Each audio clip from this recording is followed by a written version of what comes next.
So now I'm known for teaching. I think when I first came on the scene, I was known for my ear because Right. I would be breaking down, all these top musicians, and people were trying to find out how are those notes showing up on the screen, right? And that was because I was having to break down these, and so people kind of wanted to know, well, this guy's breaking stuff down. And I did a little experiment and see, okay, I wondered because this is when I was trying to grow my YouTube channel, I didn't know what people wanted. Right.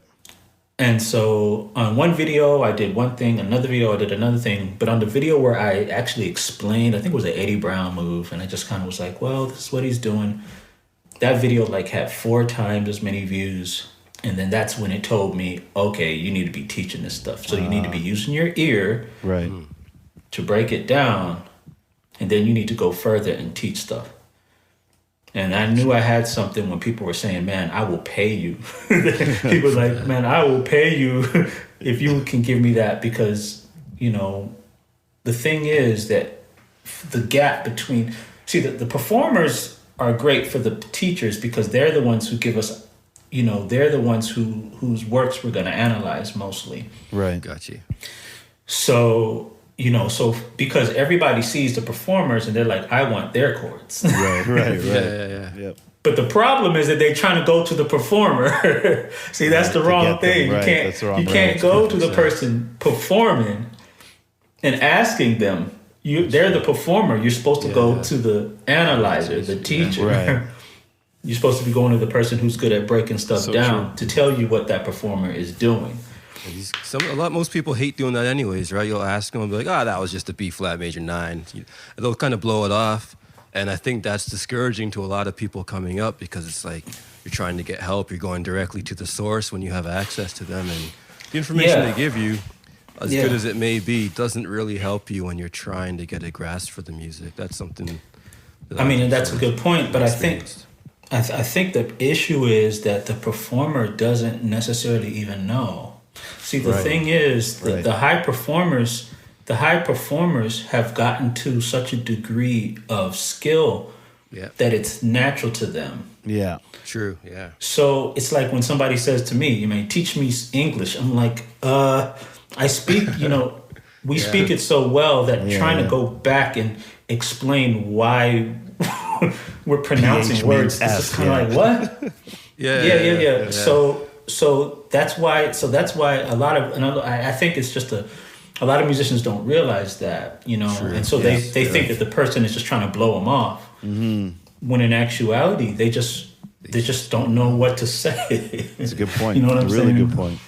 Okay, you made a point there also about language. You also compare music to language and vocabulary. I think you have on your website. Somebody's been listening to me. Yeah, for sure, man.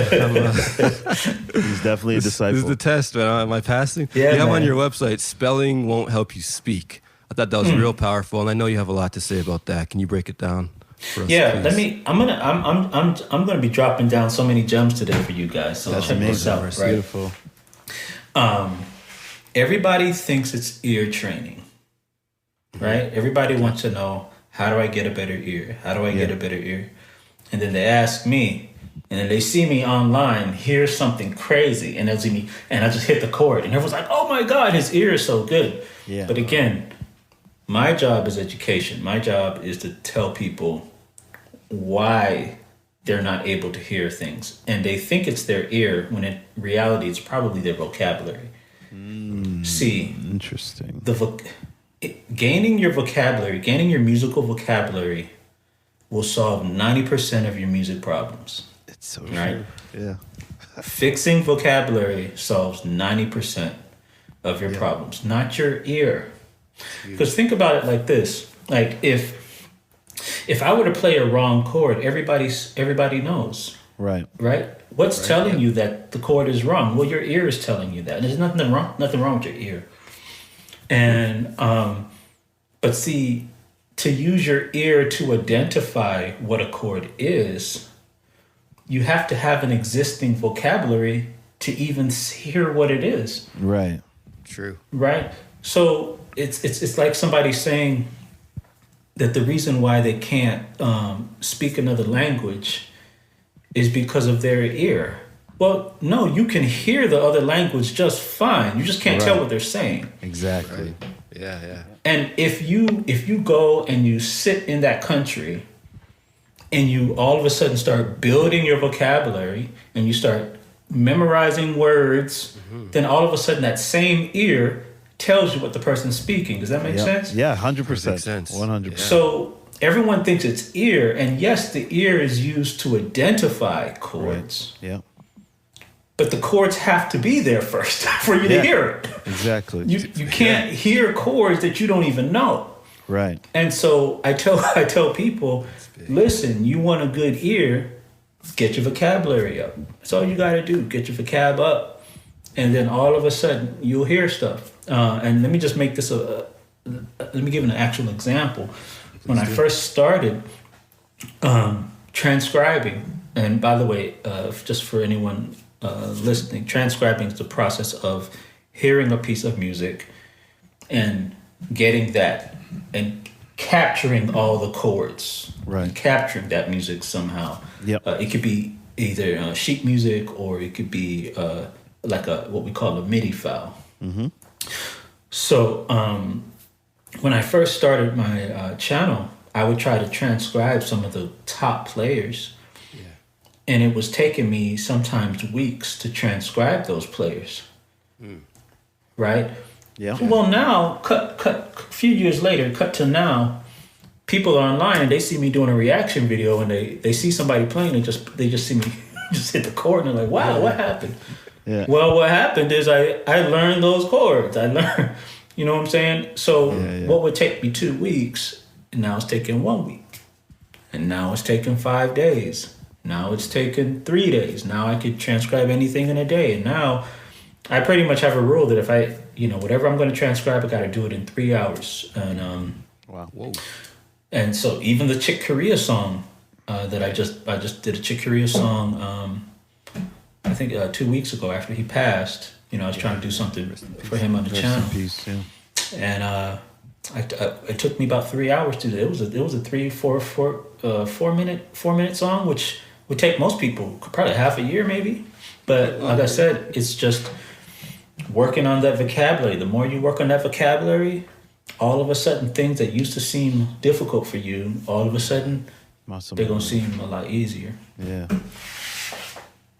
I thought Matt had something to say earlier. Hey, Derek, won't it feel good when we get to that point where we're actually able to learn the songs and some of the pieces that Sean's transcribed? Absolutely. It's going to be a good feeling. We're working up. I did want to ask, could you give some more specific examples of about what could be in that vocabulary? What you mean as far as just breaking down what vocabulary Like is? when you're listening and transcribing, what vocabulary elements exactly are you hearing, right? You know what I mean? Well, really, when you are vocabulary can encompass the types of chords that musicians are playing. Mm-hmm. Okay. But it's also the type of chords that musicians could be moving towards. Right. Okay.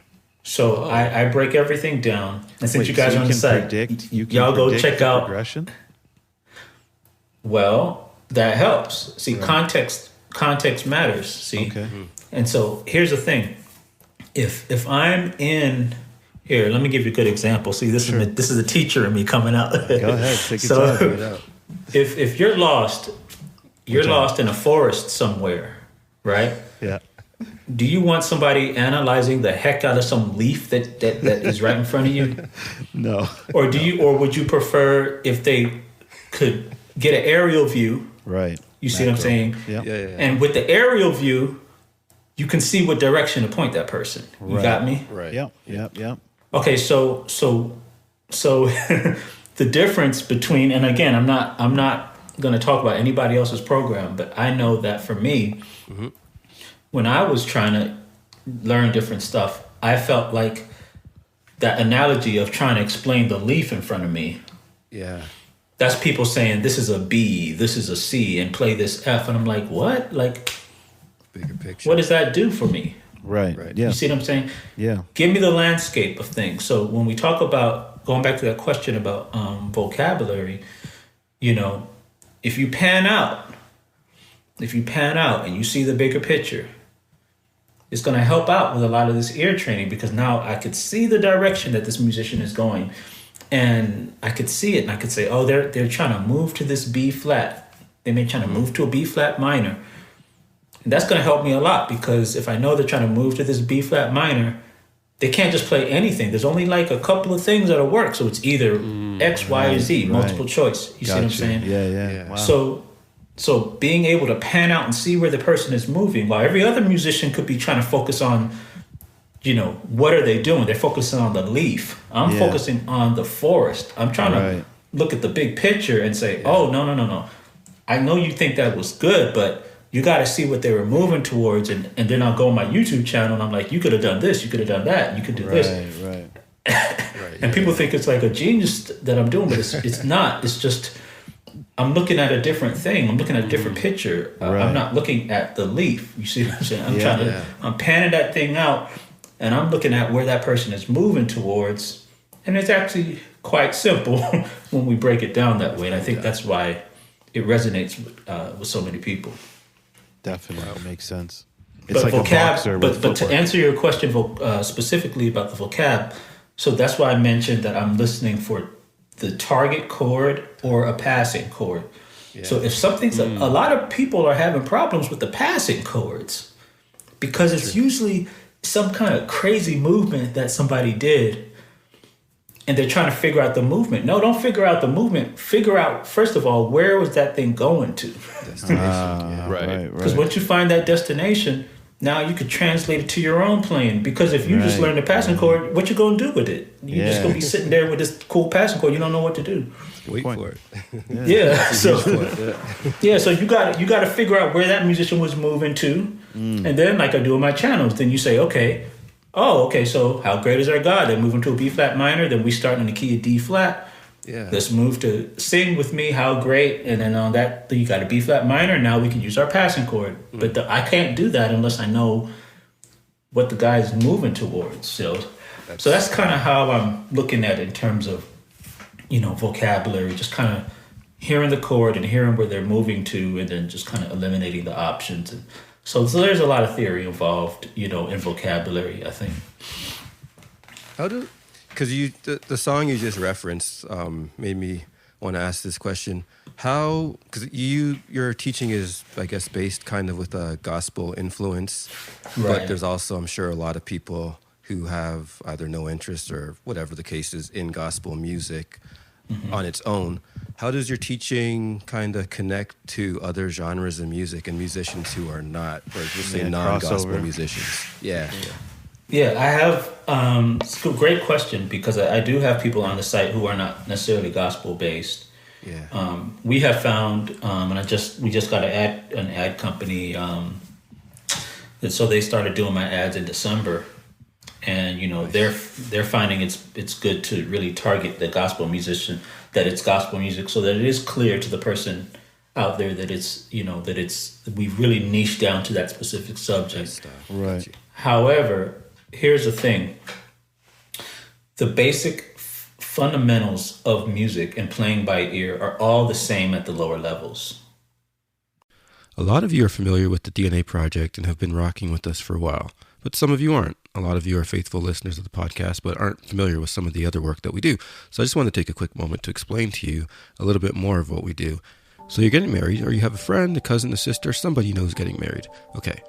You've booked your venue, caterers, photographer, all that good stuff. When it comes to live music, most people have no idea where to look. We have you covered. Picture this. During the ceremony, while guests are being seated, or while the bride's walking down the aisle. During the cocktail hour, while guests are just mingling and having a good time. Don't forget about dinner music. That's very important to set the mood while guests eat. And we definitely can't forget the party. Let's get the party started right now with the DNA Project. www.thednaproject.ca for more information. As a podcaster, you know that great content is only half the battle. The other half is finding the right hosting platform to reach your audience. That's where Captivate comes in. With unlimited podcasts, advanced analytics, and personalized support, Captivate has everything you need to grow your audience and monetize your show. Join the thousands of successful podcasters just like us who trust Captivate for their hosting needs. Visit DNAairwaves.com/captivate today to start your free trial.